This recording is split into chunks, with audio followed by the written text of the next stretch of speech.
학생 여러분, 여기 보세요. 아니요, 화이팅. 자, 소비 전력에 대한 이야기를 해보도록 할게요. 소비 전력. 한번 제목만 먼저 써놓을게요. 소비 전력. 자, 이 소비 전력이라는 이 단어는 아주 신기한 단어예요. 왜냐하면 중학교 때도 있었고, 고1 때도 있었고, 고2 때도 있어. 전범위에 다 걸쳐 들어 있어요. 그런데 그 중에 일부는 중학교 때만, 그 중에 일부는 고1 때만, 그 중에 모든 건 2학년 때.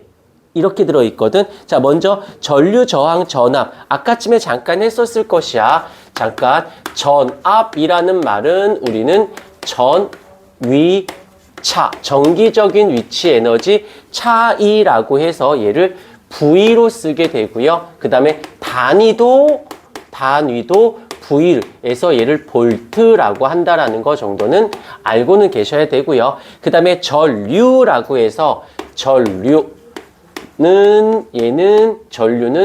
I로 쓰고 얘는 말 그대로 흐름이니까 흐를 U자만 알고 있으면 돼. 정확한 전하의 흐름이라고 하는데 그것까진 몰라도 되고 얘 단위는 뭐야? A라고 써서 암페어 라고 쓴다라는 거. 그 다음에 밑에 저항이 나와 있죠.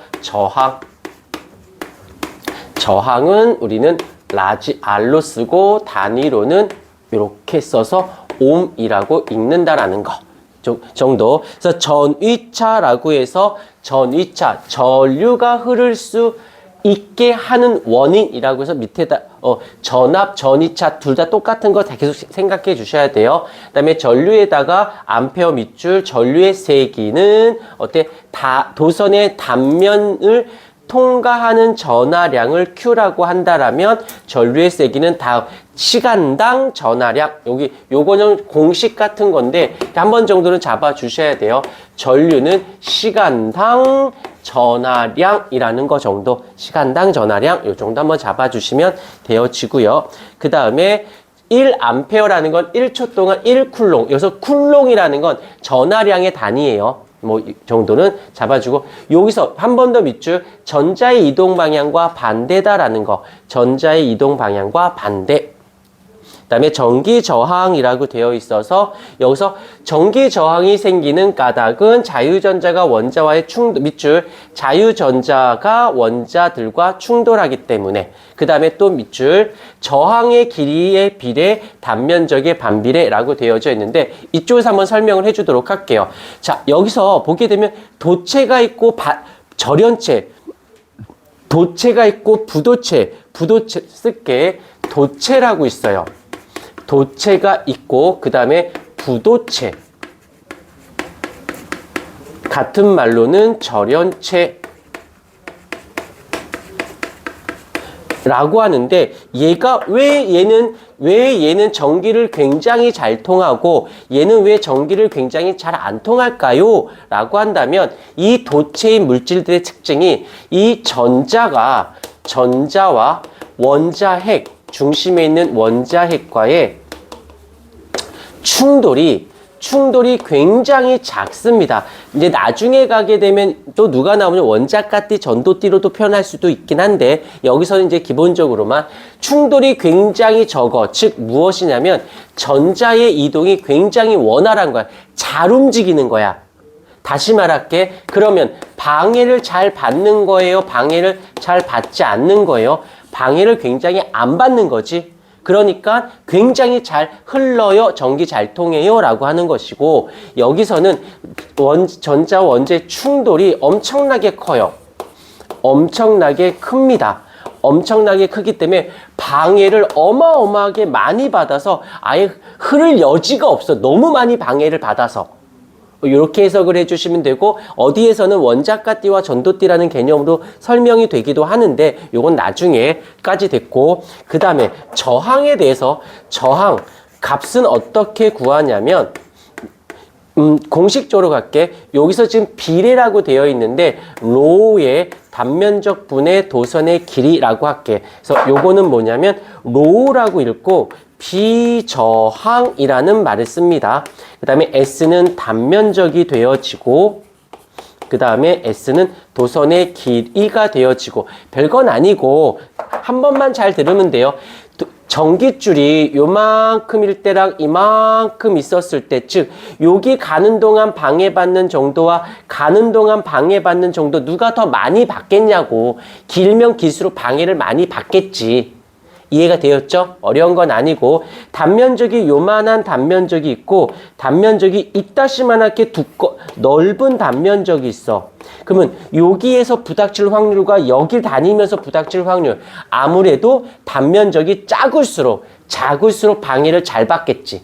그 얘기 하는 겁니다. 어려운 얘기는 아니에요. 근데 비저항은 뭘까요? 라고 해서 얘는 바로 전자와 원자 핵과의 충돌되는 정도야, 정도.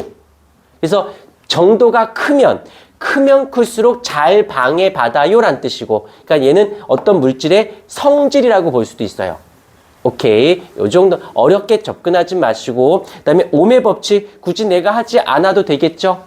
이 정도는 넘기자. 요 정도는 어려운 거 아니니까. 그 다음에 이제 소비 전력이라는 말이 나옵니다.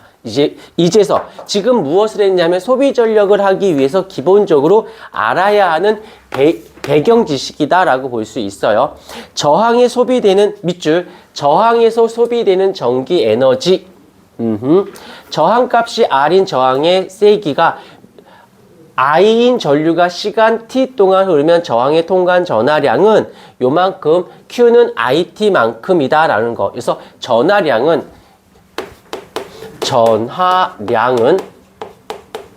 얘가 라지 Q예요. 얘는 흐르는 거에다가 시간을 곱한 게 전하량이 되어지는 거고, 근데 이거 별거 아니고 아까 전에 우리 좀 전에 기억나나?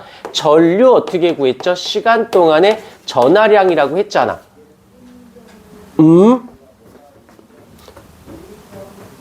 요거 위쪽에 이거 보이죠? 얘를 전하량을 시간을 저쪽으로 이항시킨 거니까 뭐 다른 공식인 건 아니야. 원래 공식을 이렇게 살짝만 바꾼 거니까 따로 신경 쓰지 마시고요.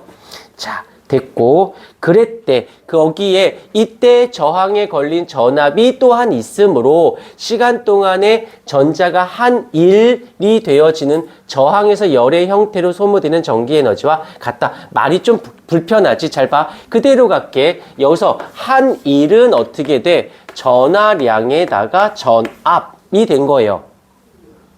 그런데 여기에서 그대로 갈게. 왜 저렇게 뭐지? 이거 어디 가니? 옴의 법칙. 내가 어디서 쓴 거 안 썼나? 지웠나? V는 IR 인정하죠?